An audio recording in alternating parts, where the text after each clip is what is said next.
Okay, welcome to this episode of the Smart Leader Sell podcast. I am Jessica Lorimer, sales coach, leadership expert, and current resident of the lurgy, which just seems to be attacking me every single week. This week, this Friday, I'm joined by the lovely Amy Jackson, which I'm very, very excited about. Welcome, Amy. Thank you. I am too. It's so cool to have you here. So the best thing, I think, for me about having a membership community is that I get to have you all on the podcast. And it's really, really good fun. So Amy's somebody that I've known for what is it now? 8 months? Must be 8 months. Yeah, I think so. Yeah, it's been quite a while. I feel like we're about to celebrate some kind of anniversary. So Amy's been part of my community for 6 to 8 months now. And she is phenomenal when it comes to what I would call visual aids. So Amy is your photo person. And I really love this because I'm a hobby photographer, right? I've got a phone like everyone else. I've got a smartphone. And I take a lot of photos. But in all honesty, I take photos and they're okay to go on our walls sometimes. You know, we've got a couple of cork boards up in the bedroom with all the places we've traveled to and things. But Amy takes photos and makes them look phenomenal, even if you took them on like an iPhone 3 or something. So I think that's a phenomenal skill. So Amy, tell everybody what you actually do. Well, thank you. I teach bloggers and entrepreneurs how to take amazing photos with their smartphone because nobody really wants to lug out that big, heavy, DSLR, and not everybody has one. So, you know what? Why not make use of that camera that you always have with you? It's funny, isn't it? Because I've got a DSLR. And I remember really wanting one. And I remember saying to my mum one year, and this is about 5 years ago, I was like, oh, I really want a good camera. I just think it would be great. I could imagine myself, because at that point in time, I was still working in London. So I could imagine myself going out for work, after work, and being like a kind of photographic Banksy. I was like, I'm going to take all these cool photos of London and these street shots. And, in my head, I imagined that I would use it all the time. And then it came down to actually carrying the thing. And it weighs like 2.5 kilos, which is not a lot. But when you're carrying that around on top of all of your work stuff, and the inevitable pair of trainers that you've got to keep in your handbag and, a massive handbag with a laptop in it, and then this huge clunky camera, I kind of hadn't factored in that actually it just wasn't a practical solution. So I love what you do with smartphones because obviously, like you say, everyone has one and it's with you permanently. I don't know about you, but mine is like glued to my hand some days. Oh, yeah, definitely. And it's that way for most people, I think. We're all addicted to our phones. So, yeah, it just makes sense. It makes it so much easier. And I mean, one of the big things for me this year, talking about phone addictions, is that in one of my New Year's resolutions that I don't make, but one of my New Year's resolutions was I'm going to delete Facebook Messenger from my phone. Right? And honestly, it really freaked me out. The first 3 days, I was like, oh my God, this is so weird. What do I do? Nobody's contacting me. What if everybody hates me now? And in all honesty, nobody even noticed. It was just that I didn't get back to people immediately. And so I think that, for me, having removed things like Facebook Messenger, which means that I kind of get constantly addicted to social media, has actually meant I've spent a lot more time using other functions on my phone, like my camera, and trying to figure out how to take better photos, how to take ones that aren't just Snapchat filters that make me look great, even when I'm feeling shitty, but that actually help people feel inspired, help people understand my brand, help people recognize my stuff in the newsfeed. So I think it's a huge deal, not just about taking good photos, but for building brand visibility and presence. And like you say, especially if you're in the blogging world, food blogging, travel blogging, all that kind of stuff, those photos are integral for making sales. Absolutely. I love it. People are going to look at your photo before they even start to read anything that you've got printed. Well, this is the thing, a photo, what is it they say? A photo is worth 1,000 words. Yeah. I've completely screwed that up, I think. Never mind. Yeah, we'll just roll with that. So, Amy, what is your big question for today? Because you've brought something I think that is particularly juicy to the table, and I want to hear the question and some context around it. So, my question is once you've built a following who just expects the free content, it is so hard to get them then to convert to actually buying things. And ultimately, that's what I had done. I thought, oh, I've got to give all this content and they got to get to know, like, and trust me. And so I'm going to give them all this free stuff. And I didn't actually try selling anything for over 9 months. And I just feel like now that's all they want is free things. They, if I put an offer out there, it's, it's crickets, or there's a trickle of a couple of people interested. And to actually get them to buy is like pulling teeth now. Yeah. I hear this a lot, and it's one of the reasons it's such a great question. And I'm really glad that you've given as much context as you have, because I know that there are a lot of people out there who feel exactly the same. Because ultimately, and I think this is something that is prolific in the online world, because when I was in corporate, I remember my boss being like, is this going to have a positive impact on the bottom line, to literally every single activity I was doing. So if I was sending out what we used to call back in the late 90s, early 2000s, lumpy mail, for anyone who's ever worked in a cold calling environment, you'll know what I mean. But if we were sending things out, or if we were spending time going and whining and dining potential clients and things, the question didn't come back to how good do they feel when I got back to the office. It was, is this going to impact our bottom line positively? And that's the kind of basis on which we made all of our business decisions. So when I came into the online space, I was really freaked out, like genuinely really freaked out by all of the thousands of people who had, and it isn't really a buyer's fault if they've been trained into not purchasing. But there are just so many people who now have this weird sense of entitlement, right? Because being on Facebook, being in Facebook communities, getting tons of stuff for free, having a bunch of industry leaders try and give more and more and more, and being overwhelmed with the consumption of high quality content all of the time, bombarded in their inboxes, bombarded in their Facebook Messenger folders. Everywhere they look, there is more freely accessible and generally now good information coming at them from every single angle.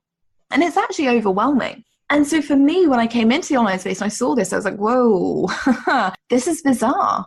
And I climbed on the hamster wheel with everyone else. I was like, well, okay, if that's what works in the online world, if you don't actually sell them anything, you just give them a ton of free stuff and it's really good, then they're going to buy.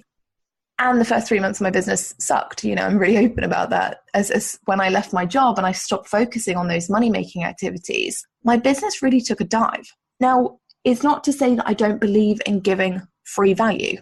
Right now, we're recording a podcast that, I'm hoping is extremely or extremely valuable, right? But it's about understanding what to give them and how to manage the process.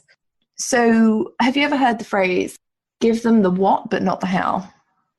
Yes. Right.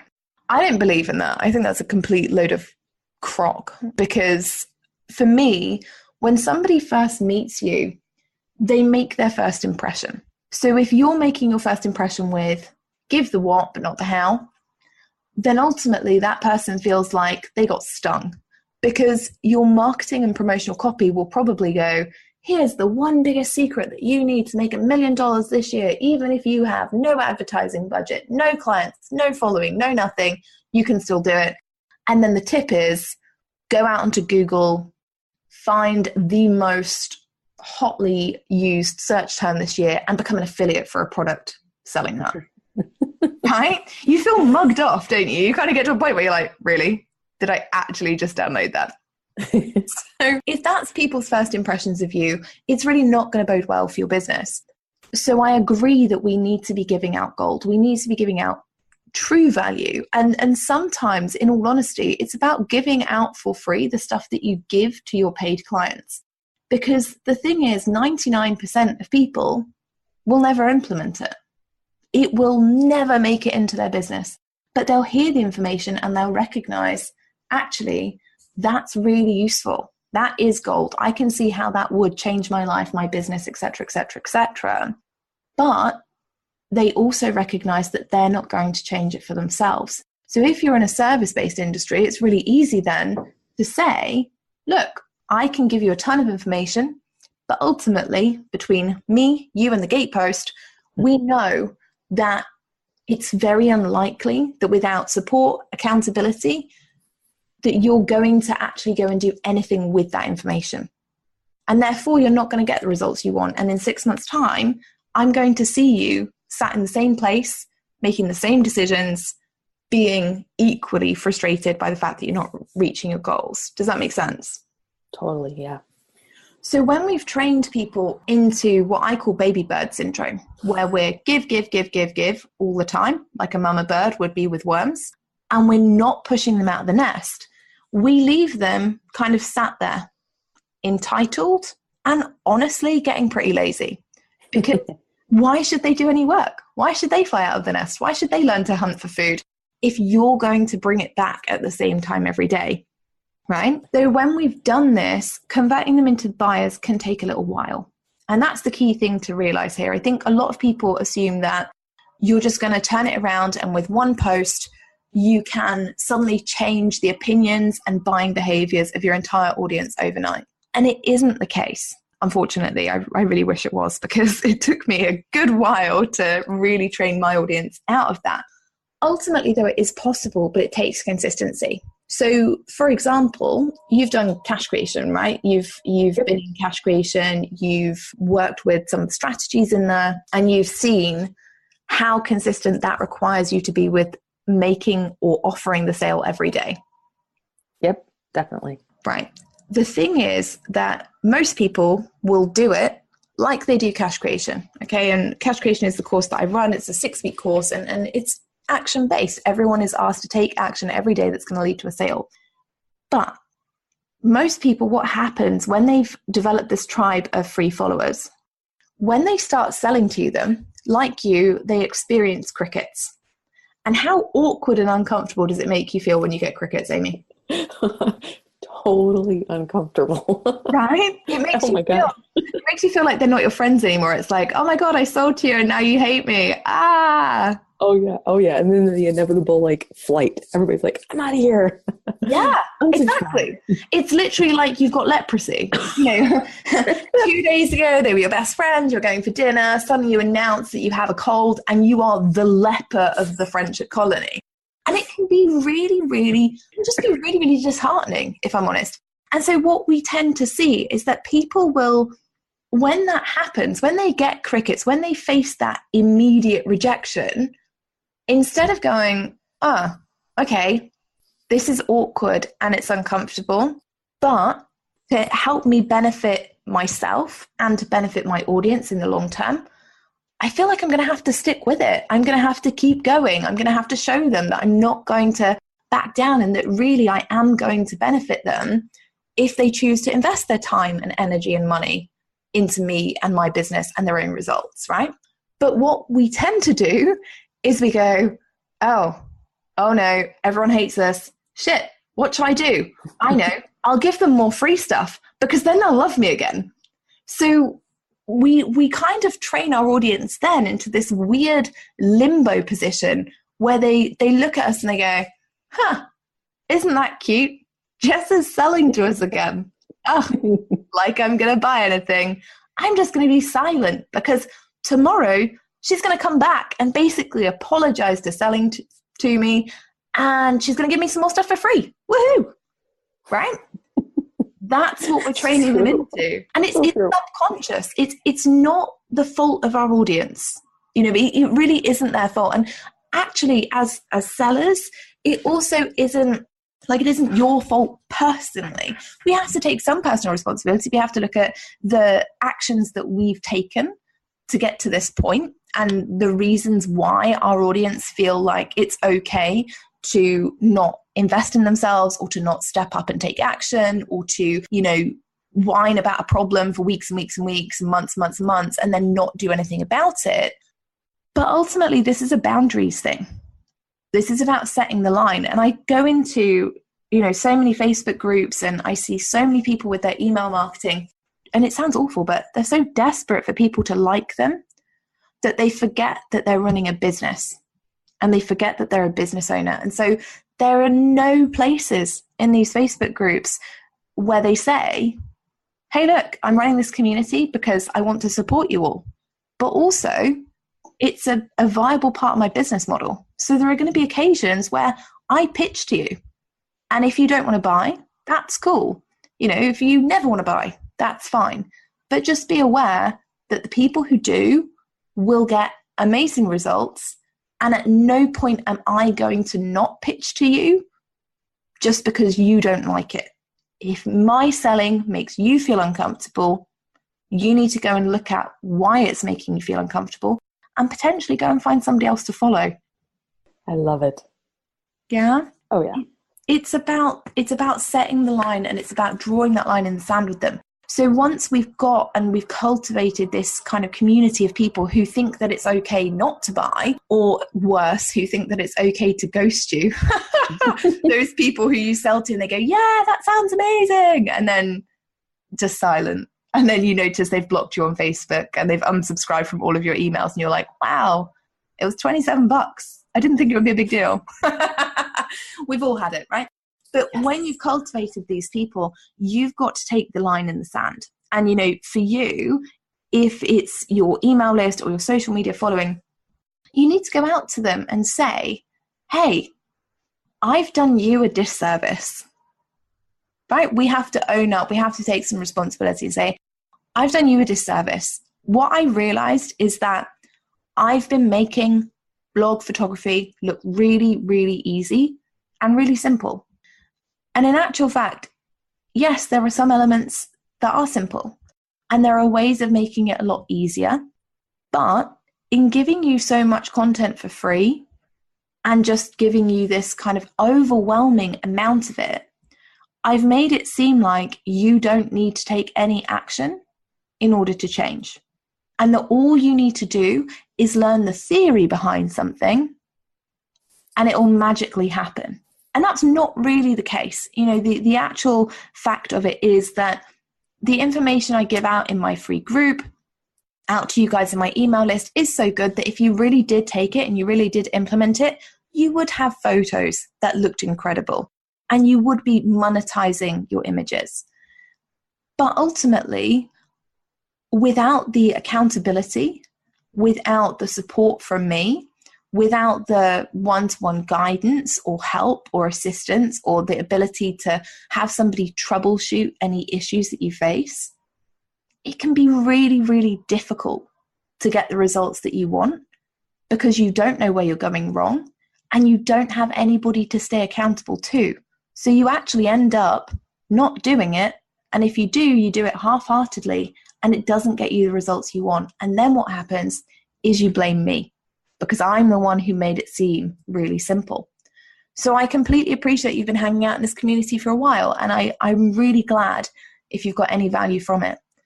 But moving forward, I want to serve you guys in the best way that I can. And that means that I do want to sell to you and that I will be selling to you because ultimately I want the people who come into my community to have the best possible chance of making their blog photography successful, of helping it monetize their business, and ultimately really enjoying the process that they go through. And I know that that is 9 times out of 10 more likely to happen if you're getting some kind of expert support, guidance, or assistance. How's that sound? Like gold. And like, it's lucky these are recorded. Yes. I totally was thinking that. I was like, oh my God, I can't wait to transcribe some of these things. But it's that kind of thing where you set that line in the sand for them and you let them know where you stand and where they stand. And you can say to them, look, I'm happy to give you 1 or 2 free live trainings a week. I'm even happy to pick someone from the group every month and look at their photo and tell you what's great about it and what needs to be improved. But ultimately, if you want my eyes on your photography and you want my expertise, then here's the places that you need to go and check it out. Whether that's a call with you or access to a self-study course or whatever that might look like, you need to guide them in that right direction so that they know they're still going to get value. Because let's face it, some people will be new. They won't want to pay you straight away. Some people won't have access to funds to give you to pay one-on-one. but you can still give a value-packed free community without overwhelming them with information, without constantly feeling like you have to be on parade, otherwise they're all going to bugger off and follow somebody else. You can still give them that value without pimping yourself out daily. This sounds amazing.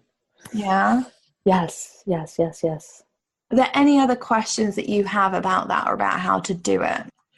Oh, no, actually, I've been in, I loved the idea that you talked about just a moment ago, about kind of setting those boundaries. And I was sitting here thinking of like, ooh, the emails I could send. That's the thing. You have to get excited about it, because ultimately, if you're not excited about selling, your audience are not going to be excited about buying. And that is where we go wrong. When we cultivate these followers and these tribes, we get so nervous about selling to them that we never do. And then when we do sell, it's so apologetic that they're like, oh dear God, if Amy's not confident in her course, there's no way I am.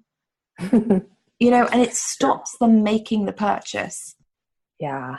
One of the things you said, like, talked about getting them, like, I don't know, I can't even remember the word you said, but it's something about like the emotion behind it and getting them, to really want something. That I think is where I struggle, is like to I don't know, like to get them emotionally involved. Mm-hmm. Have you looked at what kind of seller you are? Are you an aspirational seller, an emotional seller, or a fear of missing out seller? No, I haven't. Okay. So it depends on what kind of seller you are and also what kind of buyers your audience are. So, for example, I was just writing in my book about this, actually. Sneak preview.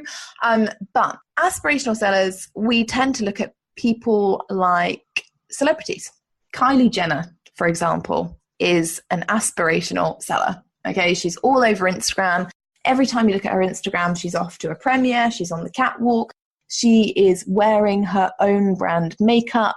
She is living the life of, Riley, basically. And so her audience look at that and they go, oh, I want to be like that. I want to have flawless cheekbones. I want to be able to wear makeup and feel super confident. I want to be a catwalk model. And how is the best way for them to emulate that? Well, to buy the products that Kylie's selling. Does that make sense? Mm-hmm. So you have your aspirational sellers. Apparently, I'm an aspirational seller.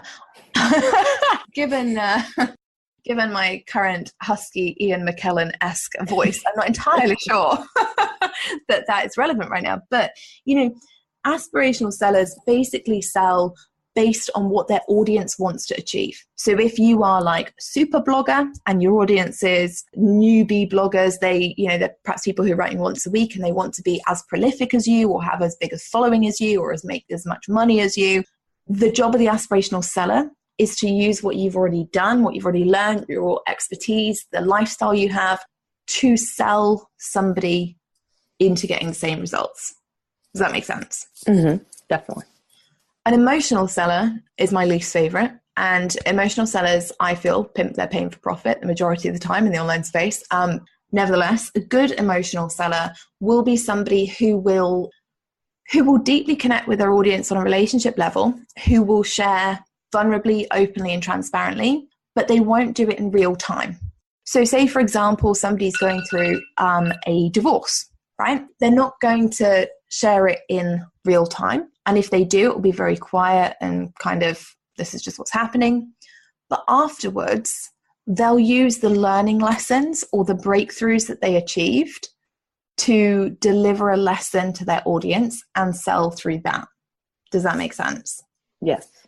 And then obviously you have fear of missing out, which is usually pretty self-explanatory, but that's just the people who are like, oh my God, if I don't buy it when the countdown timer hits 0, I'm never going to have access to it and life is over. So you have to look at what kind of seller you are. Okay, so probably based on what you do, you're going to be looking at aspirational or fear of missing out, depending on what you're selling. You also have to look at your audience. What kind of buyers are they? Are they aspirational buyers? Do they want to buy from you because they want to have the same skills as you? Do they want to achieve the same things as you? Do they want to live the same life as you? Or are they people who are more motivated by building a deeper connection with you or missing out on something that they may not get if they don't buy from you? Got it. Okay. Yeah. So when we're trying to connect with them, when we're trying to motivate them and inspire them to buy from us, we have to look at what is their key motivator? What would be their reason for buying? And a lot of the time that does come down to us. So for example, I'm an aspirational seller. That is, I sit on two sides of the fence. Depending on what I'm selling, I'm either aspirational or I'm fear of missing out. The one thing that I've done really badly for years is not show the behind the scenes stuff that happens in my business.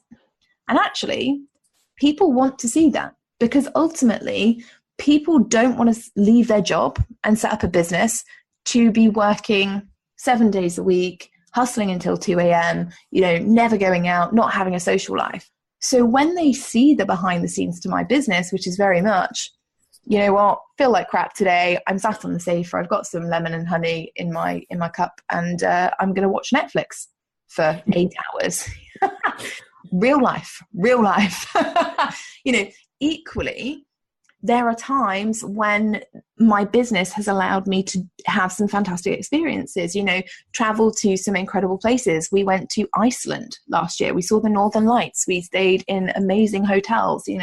I host VIP days at some incredibly high-end hotels in different areas of the country. And that's really quite aspirational for my audience, because they also want to be able to do that. They want that life freedom. They want the time freedom. They want the money freedom. Do you see what I mean? So if I don't share those things, they never know. And then what happens is that they start to build their business based on what they see around them, which is a lot of hustle, bustle, drama. It takes so much effort to get to 6 figures, multi-6 figures, 7 figures. When in actual fact, what I'm showing them is we need to scale back. We need to have social time, self-care time, and simple sales strategies, to make those financial goals happen. Does that make sense? Yes. Oh my gosh, yes. So are you doing that with your audience currently, or do they need to see you do that? I definitely think they need to see me doing it more, because I do get a lot of response when I do some behind the scenes things. Mm-hmm. And I could see how that would definitely benefit the audience a lot more. And when you're doing behind the scenes stuff, you're not doing as much how to. So you're not overwhelming them with a ton of content that actually they can feel quite bad about not using.